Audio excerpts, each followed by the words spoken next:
I can't hear the music, but no one can stop me from dancing. अगर आप जानना चाहते हैं कि ये कैसे संभव है, तो इसे पूरा देखिए, वरना आप सीधे कहानी पर भी जा सकते हैं। Hey, can I ask you something? Do you think someone who can't hear can still dance? No music, no rhythm, no sound. Would they feel lost, or would they find another way?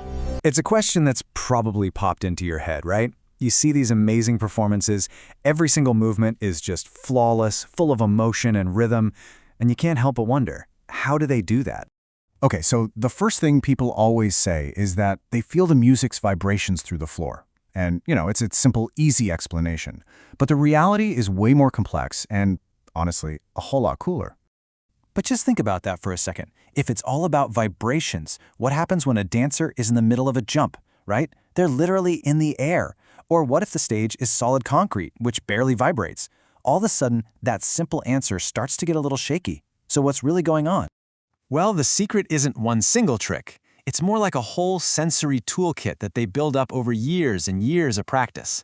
It's just a stunning example of how amazing the human brain is at adapting, boosting other senses like sight and touch to experience rhythm in a totally different way. And this toolkit is just packed with different techniques. They use visual counting, we'll get to that. They also become absolute masters of observation, using their peripheral vision to catch the tiniest cues like the breath or sway of the dancer next to them. Tactile learning is huge too.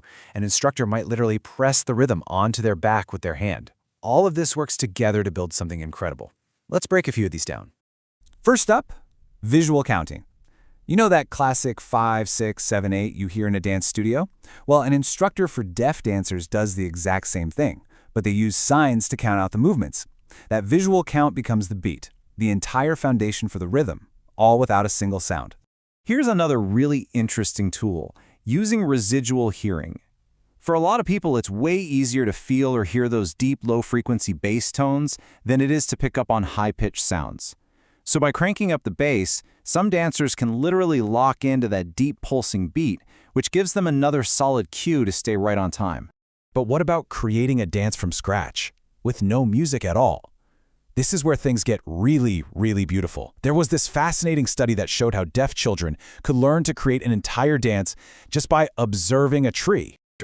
If you're curious to know how this is actually possible, make sure you stay till the end of the video. We'll explain everything in detail at the end, especially for those who are interested in learning facts like this. And if you enjoy this kind of content, do let us know in the comments so we can create more videos like this for you. For now, let's start the story. Today, I want you to watch this story with your heart, not just your ears. Everyone hears the music, but I'm still waiting to feel the beat. They don't have to speak loud for the words to hurt. I see your potential, Anaya, but potential isn't enough. You have to apply yourself.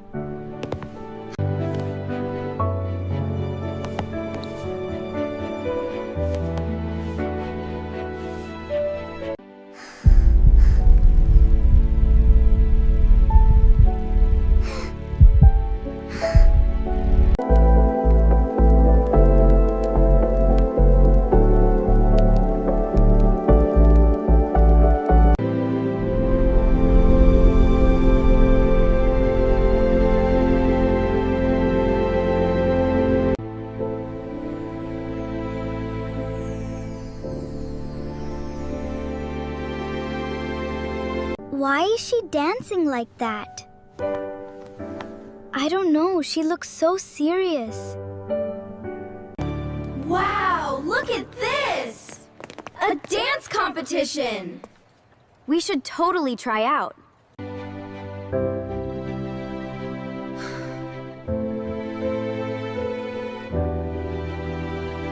I didn't think she would actually do it. She's writing her name. Go, Anaya! Wow, look at that. She finished.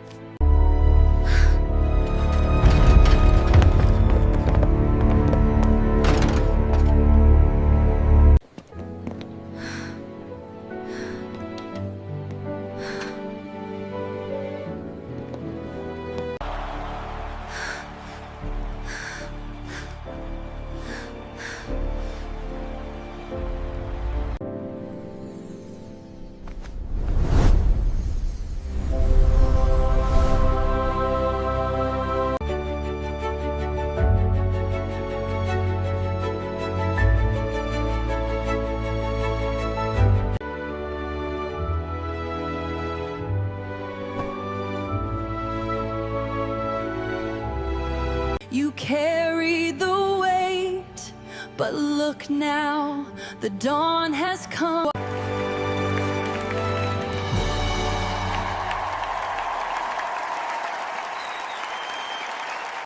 This wasn't just a story. It was an effort to remind you that nothing is impossible if you truly have the will to do something. Through this beautiful journey, we didn't just want to entertain you, we wanted to share a message, to inspire, to educate, and to make you believe in yourself. Thank you for watching till the end. If this touched your heart, don't forget to share it with someone who needs it. And remember, As promised, let's resume. And first of all, thank you for watching till the end. Now, let's take a closer look at how this is actually possible. This is where things get really, really beautiful. There was this fascinating study that showed how deaf children could learn to create an entire dance just by observing a tree. They used this simple 3-step method. First, you connect, just by looking at the tree, seeing its shape, its size, how it stands. Then you relate. You go up and touch it, feel the texture of the bark, how the branches bend. And finally, the fun part, you explore, turning all those sights and feelings into movement. Now, during this first stage, there were 0 instructions. The kids were just invited to experience the tree, to really see it and feel it for themselves.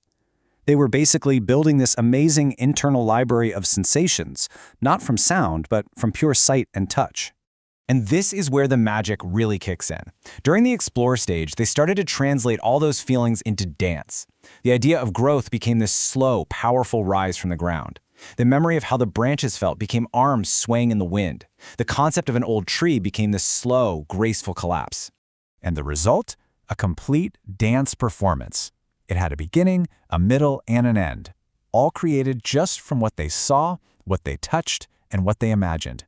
It's just a brilliant reminder that dance isn't just about reacting to music, it's about expressing an idea from the inside out. So all these techniques, the visual counting, the constant observation, the tactile learning, they all come together to build one ultimate skill, inner rhythm. The best way to think about it is like having a perfect metronome built right into your body. It's a sense of timing that's so deeply practiced, it literally becomes muscle memory. And I really want you to get this. We're not just talking about pretty good timing. The timing of an experienced deaf dancer can be as precise as a professional drummer. I mean, they can hold a perfect beat whether there's music blasting or the world is completely silent. It's just incredible. So let's circle all the way back to our original question. How do they do it? I think the most important point is that we kind of need to change how we think about dance itself. It's not, and it really never has been, just a reaction to sound.